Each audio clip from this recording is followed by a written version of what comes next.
नमस्ते बच्चों. As per the demand, I am sending the video for the some of the important questions for Standard 9 motion NCERT questions. This is a graphical question just to see the graph properly. I think it is visible here. In this graph, just you observe,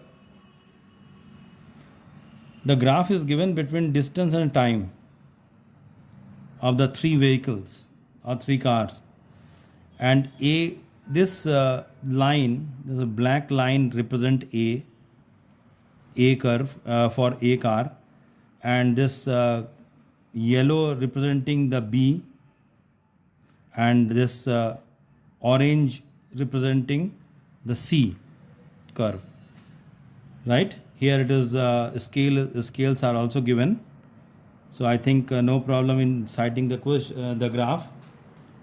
Now what is the question? Question is, which of the three is traveling the fastest? पहला question, which of the three is travelling the fastest. तो fastest से मालूम करने के लिए हमको क्या करना होगा? We have to find the slope. See the slope. हमको केवल स्लोप देखना है. स्लोप, जिसका स्लोप ज़्यादा, if slope is greater than it is fastest. अब स्लोप देखना है तो स्लोप हम क्या क्या देखेंगे? यहाँ पर, यहाँ देखिए स्लोप, स्लैंटिंग जो स्लोप होता है वही. अब जो ए का स्लोप ऐसे है, बी का ऐसे, सी का और थोड़ा कम, तो सबसे ज़्यादा स्लोप जो है that's of B. B curve का स्लोप सबसे ज़्यादा है. Slope means perpendicular by base. ये हम लोग स्लोप से मालूम करते हैं कि कम डिस्टेंस, कम टाइम में कौन ज़्यादा डिस्टेंस ट्रैवल किया है. That's means it is the fastest. So directly, if you are going to see properly, that out of this ABC, which slope is maximum? So what we are going to see, the slope is maximum for the your B. एक और तरीका है, just to see the angle x axis के साथ angle देखेंगे. ये angle और ये एंगल और ये एंगल, हम क्या देख रहे हैं? सबसे ज़्यादा एंगल इसका है. जिसका ज़्यादा एंगल होगा that means it is a slope highest. So we have to write as the slope is slope for B curve is maximum. So B is the fastest, right? Second question, are all three ever at the same point on the road? क्या तीनों एक ही point पर कभी मिले हैं? ये तभी हो सकता है जब ए बी सी एक ही पॉइंट से कट कर रहा है, इंटरसेक्टिंग पॉइंट.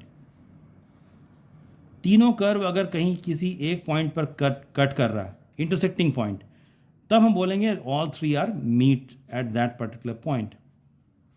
अब देखेंगे ग्राफ में, क्या ऐसा कोई सिचुएशन है जहाँ पर तीनों कर्व मिल रहा है? ये यहाँ पर हम क्या देख रहे हैं? दो कर्व मिल रहा है. यहाँ क्या देख रहे हैं? यहाँ पे भी दो कर्व मिल रहा है, और फिर आगे चलकर भी यहाँ दो कर्व मिल रहा है. तीनों कर्व कभी भी एक पॉइंट पर नहीं मिल रहा है at the same instant of time. So answer will be no. All three are never be at the same point on the road. तीनों एक साथ कभी नहीं मिलेंगे, राइट? अगर तीनों का इंटरसेक्टिंग पॉइंट कहीं पर होता है, जैसे यहाँ पर तीन कर्व है, कोई इंटरसेक्टिंग पॉइंट होता है, हम बोलते हैं ये पर्टिकुलर टाइम पर ये तीनों कार या तीनों व्हीकल मिल रहा है. यहाँ पर कहीं नहीं मिल रहा है. ठीक से देखिए, ए बी मिल रहा है, ए बी यहाँ मिला, ये सी बी मिला, लेकिन ए बी सी तीनों एक जगह पर नहीं मिल रहा है.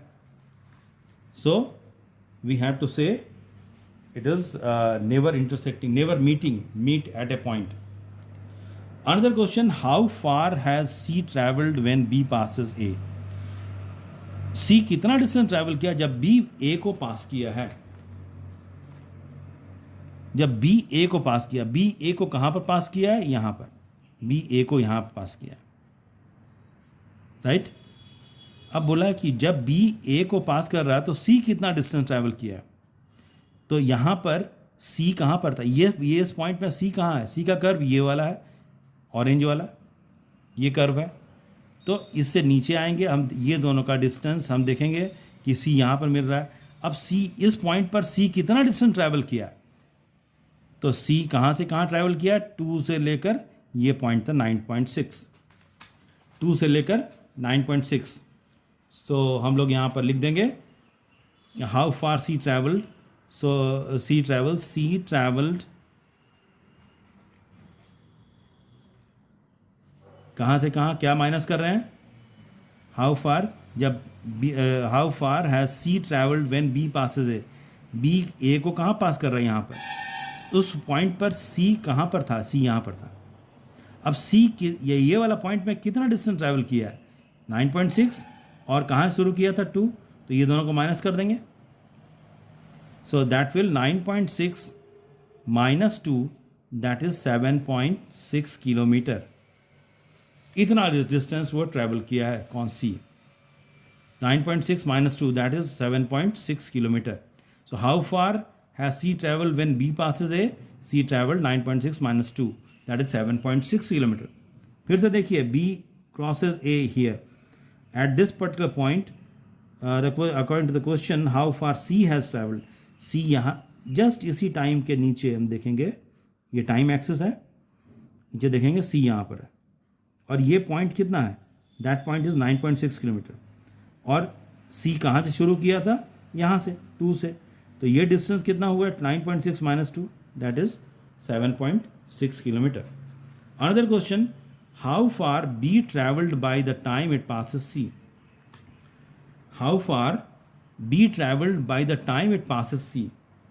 B कितना डिस्टेंस ट्रैवल किया है जब ये C को पास किया है, B कितना डिस्टेंस ट्रैवल किया है जब ये C को पास किया है। C को कहाँ पर, B कहाँ पर पास कर रहा है C को, देखिए ध्यान से, यहाँ पर B is crossing the C at this particular point, right? तो हमको निकालना how far B travelled by the time it passes C, B कितना डिस्टेंस ट्रैवल किया है फ्रॉम द ग्राफ, यहाँ से हम, यहाँ पर ये बी का है कर्व येलो वाला, तो बी कितना डिस्टेंस ट्रैवल किया है यहाँ पर, जब ये पोजीशन में आया था 0 से लेकर 6, मीन्स 6 किलोमीटर ट्रैवल किया है।